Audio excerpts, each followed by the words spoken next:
가끔 신앙인으로 살다 보면 뭔가 커다란 표징이 내 삶 안에 일어났으면 좋겠다 라는 생각을 할 때가 있죠. 그럴 때 없으십니까? 어떤 기적을 체험하면 내가 하느님 안에 더 적극적으로 머물면서 그 무엇도 의심하지 않을 텐데 라는 생각을 하기도 하죠. 우리가 미사를 봉헌하는데 만약에 저 십자가 위에 달려 계신 예수님께서 갑자기 내려오셨어요. 못을 다 빼시고 그래가지고 이 앞에서 하시는 말씀이, 자, 이제 너희는 내 말을 따라서 잘 살아야 한다라고 말씀하시면 여러분들은 좋으시겠습니까? 안 좋으시겠습니까? 저는 그런 일이 벌어지지 않길 간절히 기도합니다. 왜냐하면 그런 기적을 체험한 성인들 치고 일상적인 삶을 제대로 산 성인들이 없어요. 하느님 안에 늘 머물지 못하면 안 됐어요. 그분들은 그냥 우리처럼 평범하게 선택할 수 있는 것이 아니라 그런 기적을 체험하게 되면 선택의 여지란 없습니다. 여러분들 당장 지금 나오셔야 돼요. 그래서 저기 칠보산에다가 공동체 꾸리고 우리끼리 살아야 될지도 몰라요.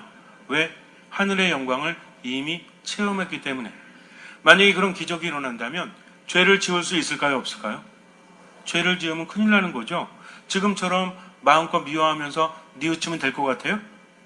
하느님의 기적을 체험했으면 미워하는 마음을 갖는다는 자체가 엄청난 죄악입니다. 또 누구를 싫어하는 것도 엄청난 죄악이 될 수 있죠. 그런 기적을 체험하게 되면 반드시 대가가 따라요. 그러니까 웬만하면 기적은 일어나지 않는 것이 정신적, 영적 건강에 이롭습니다. 왜냐하면 그런 기적을 체험하게 되면 안 믿고는 배견할 수 없지만 지금은 안 믿어도 용서받기 쉬워요? 안 쉬워요? 지금은 쉽죠. 기적은 하느님께로부터 나오지만 그 기적을 가능하게 하는 것은 나의 온전한 믿음이라는 겁니다. 근데 만약에 그런 기적을 보고 믿는다면 그 믿음의 가치는 높을까요? 낮을까요? 낮을 수밖에 없죠. 대부분의 사람들이 그렇게 하기 때문에. 여러분들 혹시 투자 같은 거 잘 하세요? 주식이라든지 펀드라든지 채권이라든지 이런 뭐 재테크 같은 거 많이 하십니까? 그럼 재테크 같은 거 할 때도 내가 투자를 할 때 다른 사람들이 투자하지 않는 곳에 투자를 할 때와 많은 사람들이 투자하는 곳에 투자할 때와 어느 때 이익이 더 많습니까? 이익의 기본은 뭐죠? 남들이 투자하지 않는 곳에 나 혼자 투자할 때 이익이 많은 거죠. 배당이 그만큼 나에게 많이 돌아오기 때문입니다. 믿음도 마찬가지예요. 내가 다른 사람은 믿지 못하지만 나는 하느님을 믿기 때문에 내 안에서 순수한 믿음을 보여줄 때 믿음의 순도라는 것이 있습니다. 그래서 어떤 기적이 일어나지 않아도 표징이 있지 않아도 보고 믿는 사람은 하느님 안에서 받을 것이 많다는 거죠. 기억하십니까? 요한복음 20장에 보면 예수님께서 토마스에게 하신 말씀, 토마스가 부활하신 예수님을 만났다는 제자들의 말을 듣지 않죠? 뭐라고 합니까?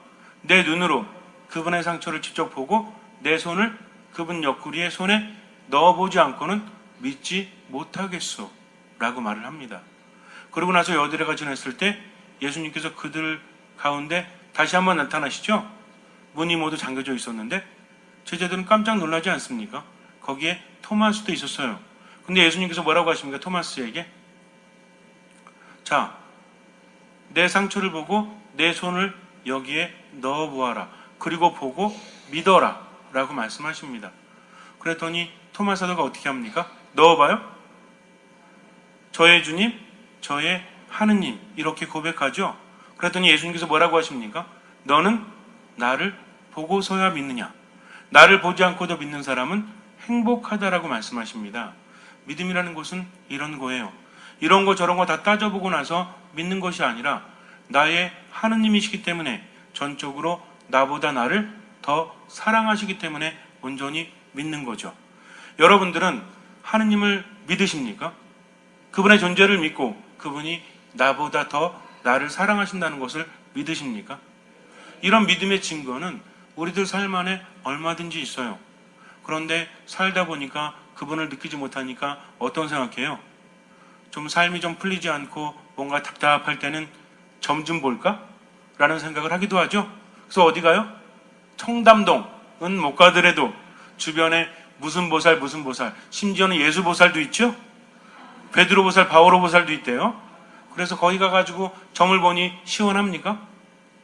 오히려 혹대로 갔다가 혹 붙이고 오죠. 그래가지고 와서 어떤 생각이 들어요? 하느님께 죄송해가지고. 점을 보면 왜 안 좋을까요? 우선은 하느님께 믿음을 두지 못한 것이 너무나 죄송스러운 것이 하나 있죠. 두 번째 무엇인지 아십니까? 해결되지도 않아요. 오히려 마음만 더 무거워져서 돌아온다는 거죠. 그러면서 어떻게 합니까? 하느님께 죄송하니까 믿음을 더 두지 못해요. 삶은 더 혼란스러워집니다. 삶은 더 힘들어진다는 거죠. 그래서 아무리 궁금하고 답답해도 점은 봐라 안 봐라? 보면 안 돼요. 세상에 공짜는 없습니다. 점을 보는 만큼 하느님께 대한 믿음이 사라져요. 그러니 우리 삶은 더 힘들 수밖에 없다라는 거죠. 제가 예전에 평화방송 나가서 이제 신자들에게 상담해주는 프로그램이 있었는데 제가 거기 나갔었어요. 옛날에 아마 보신 분도 있으실지 모르겠지만 2009년도 2008년도 말부터 9년도까지 갔는데 제가 군정신문 여기도 빡빡 갖고 나갔었어요. 그때는. 근데 거기에서 이제 특집 상담 프로그램 했는데 따뜻한 동행이라고 있었어요. 지금도 하는지 모르겠는데 그래서 거기 나가서 이렇게 하는데 귀신이랑 점에 대해서 이제 상담을 한 적이 있었습니다. 그래서 이제 신자들이 전화하시면 그 얘기 듣고 이제 제가 이야기해주고 이렇게 했었어요. 그랬는데 수많은 분들이 착각을 하고 있는 것이 뭐냐면 점을 보게 되면 어떻게 되는지 아십니까? 만약에 그 사람이 용한 점쟁이가 아니면 그나마 괜찮아요. 근데 만약에 용한 점쟁이라고 하면 어떤 문제가 생기는지 아세요? 귀신부터 와요. 점은 누가 봐주는 겁니까? 귀신이 봐주는 겁니다. 여러분들은 궁금해서 가보지만 간다고 해서 답을 알려줘요? 과거를 맞힐 수는 있어요. 그러면서 뭔가를 잘 맞힐 수는 있습니다. 그러나 그런 귀신들은 뭘 맞추지 못해요? 미래를 맞추지 못해요. 가봐서 아시죠? 느낌 아니까. 그런데 갔다 와서 돈 주면 처음엔 뭐라 그래요? 처음에는 집안에 뭐가 껴가지고 어떻게 해야 되니까 저기 한 100만 원짜리 뭘 하자 이렇게 이게 굿 좀 하자 이렇게 얘기하죠. 살풀이 해야 된다 뭐 이런 얘기 하지 않습니까? 그래가지고 100만 원 준비해가지고 가죠. 헌금 100만 원 한 적 있어요? 그런데 100만 원 갖고 가서 했더니 또 뭐라 그래? 100만 원 갖고 될 줄 알았는데 안 된다 이거야. 왜냐하면 귀신이 하나인 줄 알았는데 이 집안에 조상 귀신들이 많이 붙어가지고 5명 이상이 됐대요. 그래가지고 얼마짜리 굿해야 된다? 500만 원짜리. 어떻게 하세요? 가보셨어요? 그래가지고 500만 원짜리 굿하면 또 어떻게 합니까? 아주 큰 굿을 해야 된다. 작두 한번 타야 된다. 그래서 용한 무당이 있으니까 그 무당 데려다가 강신모 데려다가 작두 한번 태워야 된다라고 해가지고 어떻게 해요? 1000만 원, 2000만 원짜리 굿을 하라고 그러죠. 안 그러면 어떻게 합니까? 당신 집에 그 귀신이 붙어가지고 아들이 위험해. 아들이 객사할 수도 있어. 이런 말을 하면 마음이 오그라들어요, 안 오그라들어요? 그래가지고 저를 찾아온 분이 있어요. 신자 중에. 우리 분당 신자는 아니에요, 다행스럽게. 제가 온 지 얼마 안 됐으니까. 그래가지고 이제 제가 그 점쟁이한테 전화를 했죠. 그래가지고 저는 어디 본당 신문대 그때 뚝 끊더라고요. 누가 전화했는데 전화를 끊어 이란 다시 했어요? 또 끊어요? 메시지 남겨서 끊으면 죽어. 그랬더니 그 다음에 받더라고요. 그래가지고 제가 왜 자꾸 전화를 끊냐고 그랬더니 자기는 할 말이 없대요. 난 할 말이 있다. 돈을 좀 돌려줬으면 좋겠다. 지금까지 이 사람이 500만 원 냈는데 당신이 2천만 원 내라고 했는데 그거 못 낸다고 해서 협박하고 있지 않느냐. 다 녹음해놨다. 그래가지고 이제 경찰도 신자들 불러갖고 이렇게 했어요. 근데 문제는 뭐냐면 스스로 원해서 냈기 때문에 돌려받을 수가 없답니다. 그래서 더 이상 협박하지 않는 것으로 마무리했죠. 그 사람이 청담동에 있는 보살이었어요. 그러니까 무슨 얘기입니까? 그런 잡신들은 절대로 사람들을 사랑하지 않아요.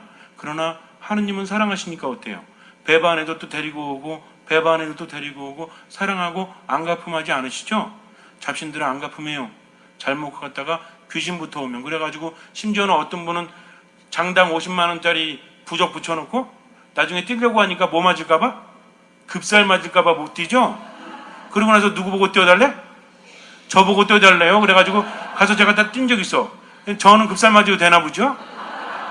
자, 자기는 무서워서 그걸 하지도 못합니다. 그런데 중요한 것은 그만큼 하느님에 대한 믿음이 없기 때문에 그런 잡신들을 두려워하는 거지 하느님 앞에서는 아무것도 아니죠. 잡신들이 과거로 올라가면 뭐가 되겠습니까?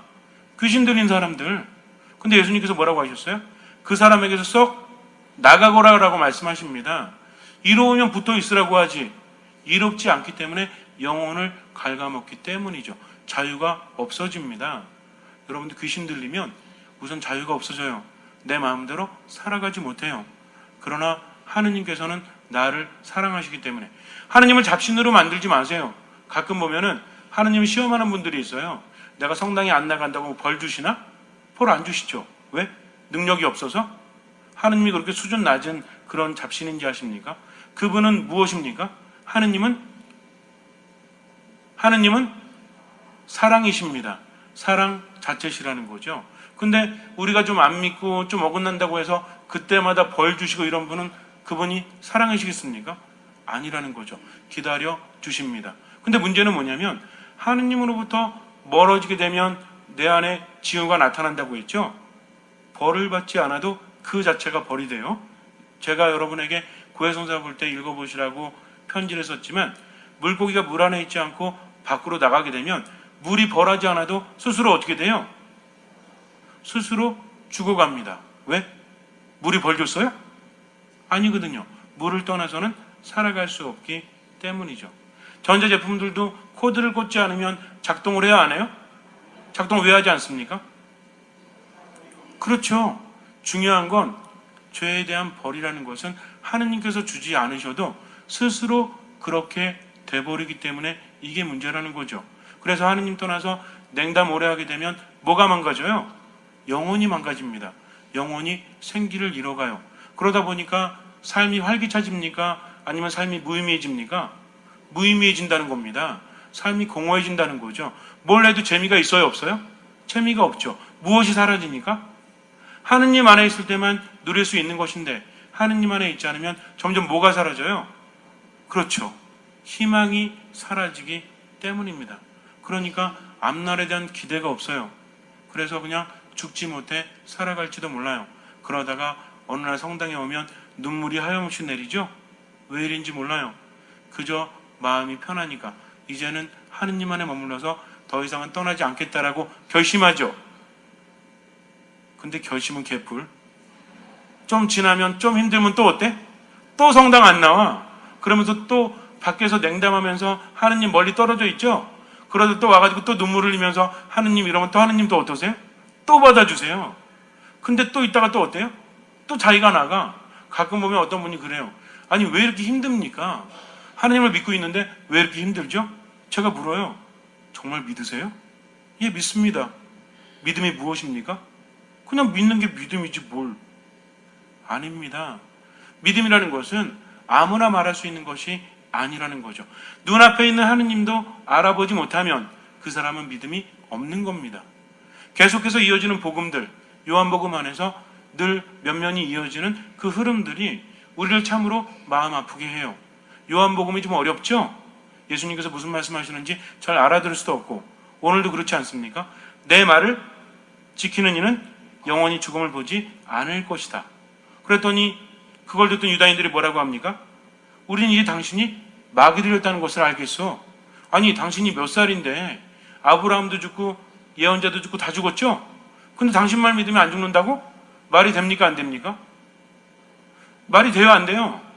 말이 안 되죠. 왜? 유한한 인간이 앞에 있는 하느님을 깨닫지 못하니까. 하느님께는 불가능함이 있습니까 없습니까? 없습니다. 그분의 생각은 인간의 생각과 같습니까 다릅니까? 다르다는 거죠. 근데 눈앞에 있는 나자렛 출신 목수의 아들 예수라는 자가 어찌 하느님의 아들이 될 수 있겠습니까?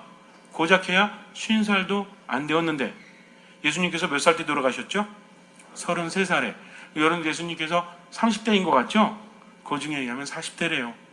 왜냐하면 호구조사할 때가 기원전 6년이기 때문입니다. 그러니까 그렇게만 따져도 예수님은 39이에요. 우리가 보통 서기 1년이라고 따지는 거 있죠? 태어났을 때. 근데 마리아하고 요셉이 호적 등록하러 어디로 갔습니까? 베들레헴으로 갔잖아요.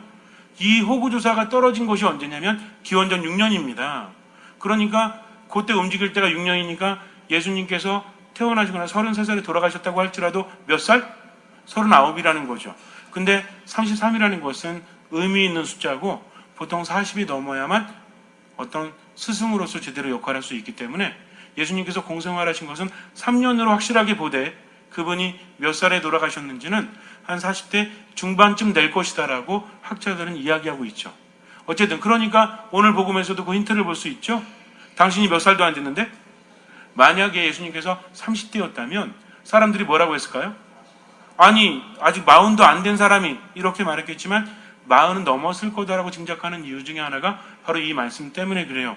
그러니까 아직 고작 50살도 안 되었는데 아브라함을 봤더니 말이 돼요 안 돼요? 안 된다는 겁니다. 그러나 믿음이라는 것은 논리적인 것이 아니거든요. 그들은 기분 나빠하죠. 너희들은 아브라함의 자식이 아니라고 하니까 우리는 사상아가 아니다 하면서 아브라함을 내세우지 않습니까? 유대인들은 아브라함을 상당히 존경하죠. 상당히 존경합니다. 왜? 믿음의 조상이요 자기들의 뿌리이기 때문에. 그러나 중요한 것은 그들은 아브라함이 조상이라고 말하지만 실제로 아브라함처럼 그렇게 살았어요? 못 살았어요? 아브라함은 왜 유명해졌죠? 잘생겨가지고? 능력이 좋아서? 아브라함은 뭐의 조상이라고 그래요? 믿음의 조상이라고 합니다. 아브라함은 무엇 때문에 유명해진 거예요? 이삭 때문에? 그러니까 무엇 때문에? 자, 아브라함은 무엇의 조상이라고 합니까? 그럼 답이 뭐겠어요? 그렇죠. 아브라함은 뭐 때문에 유명해진 거죠? 믿음 때문에 유명해진 거죠. 아들 이삭을 바친 것도 무엇 때문입니까? 믿음 때문입니다. 어느 날 갑자기 하느님의 음성을 듣고 그는 하느님께 순명을 하죠. 그래서 귀한 아들을 얻지 않습니까? 그래서 이제 100살의 아들을 얻고 이제 좀 살려고 하니까 하느님께서 뭐라고 하세요? 그 아들을 바치래요. 자, 이스마엘은 아들이 있었죠? 근데 여인들의 질투 때문에 내보내지 않습니까? 아들 누구 하나 남았어요? 이삭 하나 남았거든요. 그러니까 이 이삭에게 모든 걸 다 쏟았을까요? 안 쏟았을까요? 아니, 한번 생각해 보세요. 나이도 엄청나게 들어서 말도 안 되는 나이에 아들 하나 얻었으니 귀합니까? 귀하지 않습니까? 귀하다는 거죠. 근데 이 아들을 하느님께서 어떻게 하라고 그래요? 번제물로 바치래요.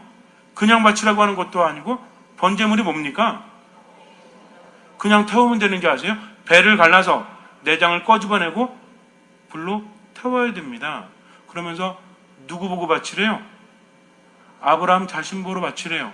그래서 이제 그 아들을 데리고 산으로 가지 않습니까? 걸어갈 때 아브라함의 마음이 어땠을까요? 우리 형제님들 아들 배를 가르고 내장을 꺼내고 불에 태워야 돼요. 그런다면 하느님 믿으시겠습니까? 미쳤어 믿게. 이럴지 몰라요.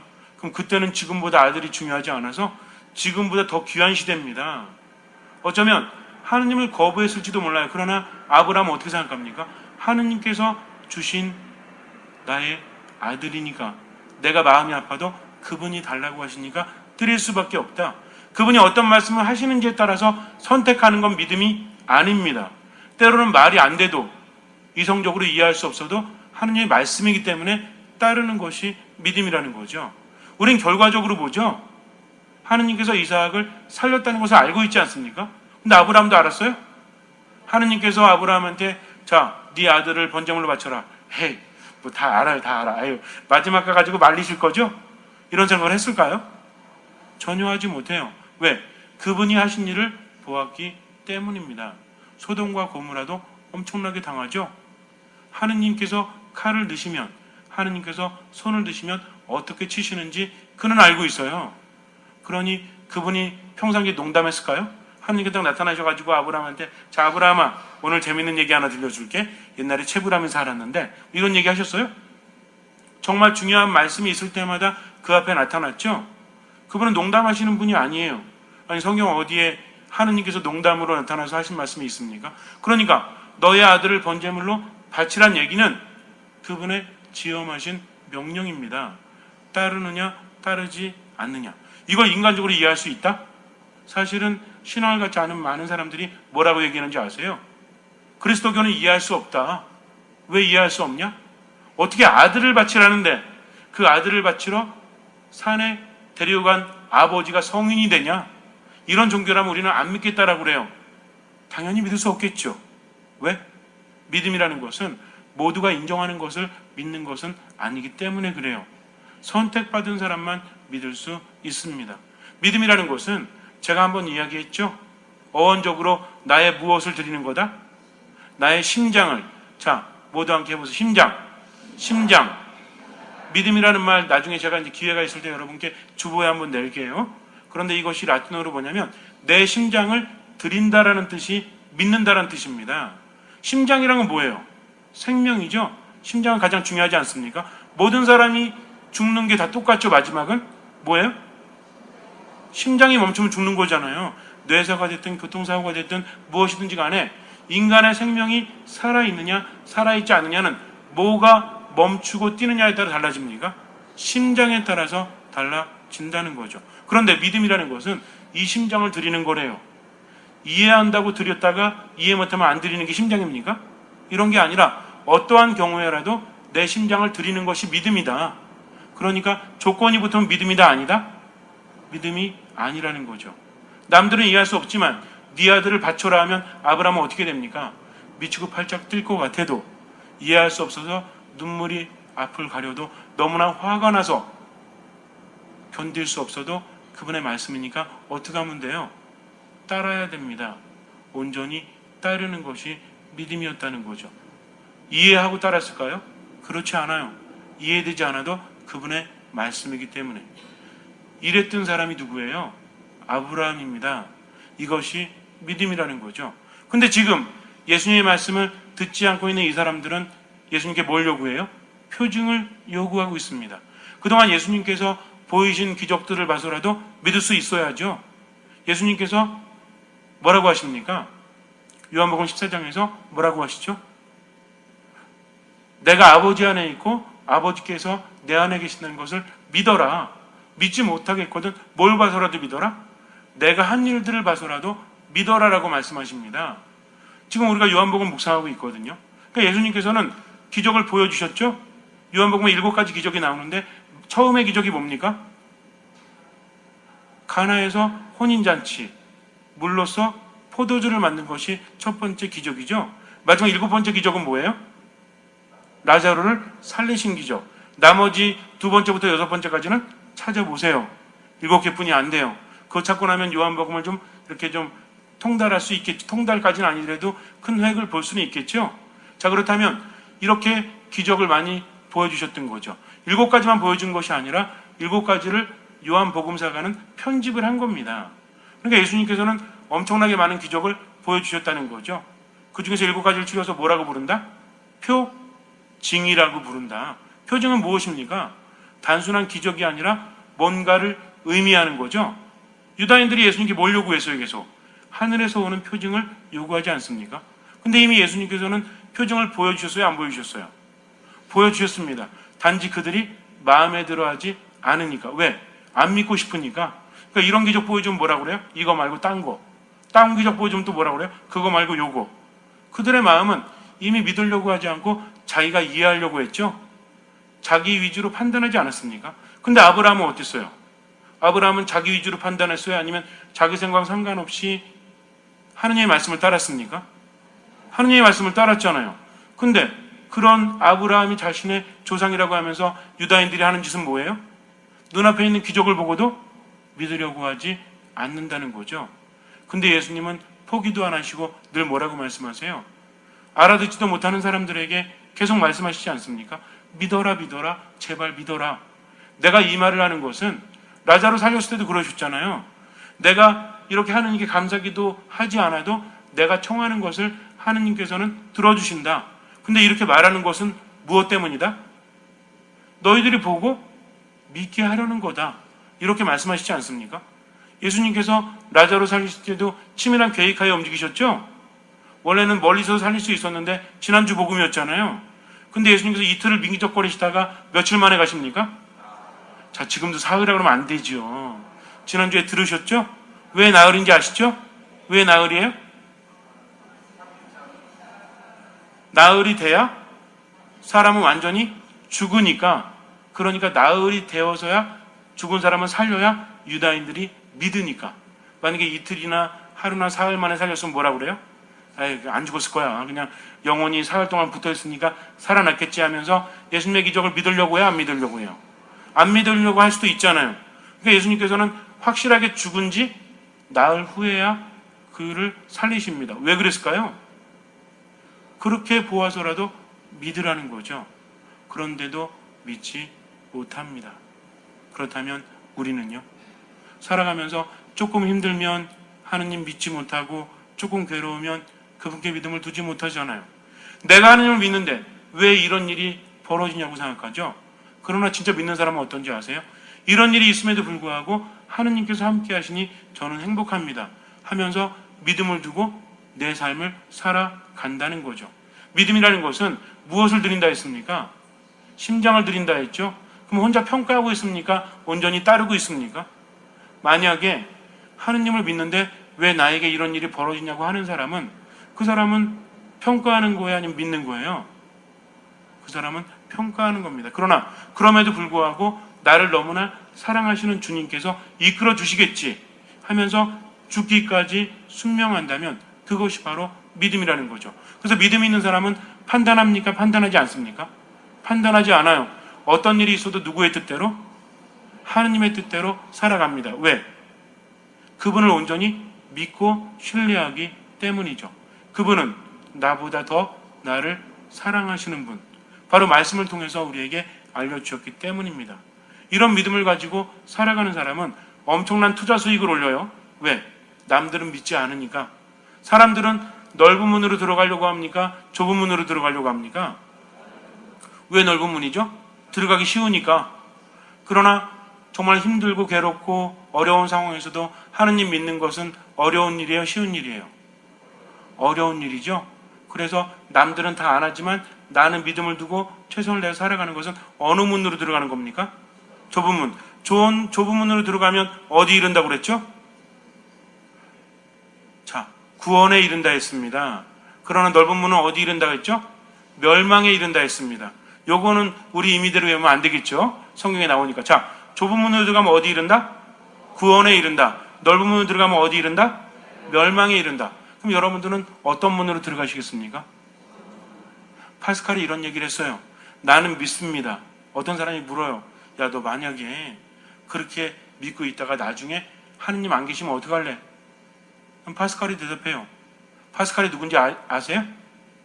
팡세를 쓴 엄청난 천재죠? 그래서 뭐 7살 땐가 이럴 때 유클리드 기하학을 다 띄웠다고 하고 수학의 천재입니다. 그래서 우리가 쓰고 있는 컴퓨터의 모형이 될 수 있는 계산기를 설계한 사람이에요. 엄청나게 유명한 사람입니다. 근데 이 사람이 이렇게 말합니다. 자, 그렇다면 만약에 나중에 열심히 하느님 믿고 살다가 죽었는데 하느님이 계시다면 너는 어떡할 거냐? 라고 반문합니다. 말장난 하자는 게 아니에요. 자, 이렇게 믿음이 없어도 믿는 사람처럼 사는 것이 이 세상에서 삶에 더 도움이 된다면 우리는 영원한 하느님을 믿지 않고는 살아갈 수 없는 것이 아니겠습니까? 만약에 하느님을 믿었어요. 그리고 지금 열심히 살아갑니다. 근데 하느님 믿지 않아요. 지금 열심히 살아가지 않아요. 그러면 현실적인 삶을 보더라도 어떤 것이 더 나아요? 계신 것처럼 믿고 사는 게 낫습니까? 아니면 안 계신다고 하고 포기하고 열심히 안 살아가는 게 낫습니까? 그렇게 보더라도 믿는 게 낫겠죠? 세속적인 지혜로 보더라도. 그러나 우리는 이런 거 따지지 않죠? 무조건 뭐합니까? 믿습니다. 그러나 믿음이 없는 저를 도와주십시오 하면서 주님께 나아가죠. 그럴 마음이 있으십니까? 하느님께 믿음을 두고 어떤 일이 있든지 간에 그분 안에 머물 그런 생각이 있으십니까? 믿음은 어디서 오죠? 들음에서 옵니다. 들음은 그리스도의 말씀으로 이루어집니다. 그러니까 믿는다고 말하는 사람은 말만 하는 것이 아니라 어디 안에 머물러요? 말씀 안에 머뭅니다. 매일매일 조금이라도 말씀을 읽고 묵상한다는 거죠. 그리고 어디에 온전히 머물러요? 이 미사 안에. 왜? 주님을 내 안에 모실 수 있으니까. 그럼 미사 열심히 하고 말씀 열심히 묵상하는 사람이 뭐 열심히 하겠어요? 당연히 기도 열심히 하겠죠. 자, 다시 묻습니다. 믿음은 어디서 옵니까? 들음에서 옵니다. 들음은 그리스도의 말씀으로 이루어져 있습니다. 잠시 눈을 감으세요. 논리가 아닙니다. 믿음입니다. 온전히 판단하지 않고 그분께 신뢰를 두고 그분을 따라가는 거죠. 기도 안에서, 말씀 안에서, 미사 안에서 온전히 머무십시오. 팔랑팔랑대는 그런 신앙 갖지 말고 하나님께 온전히 신앙을 두고 살아가십시오. 아는 게 없어도 상관없어요. 그러나 주일 미사에 온전히 머무십시오. 평일 미사에도 온전히 머무십시오. 말씀을 생활하십시오. 잘 들으십시오. 그리고 간절한 마음으로 기도하십시오. 주님께서는 그 믿음을 보시고 우리 삶에 놀라운 기적을 일으켜 주실 것입니다. 아멘. 아멘.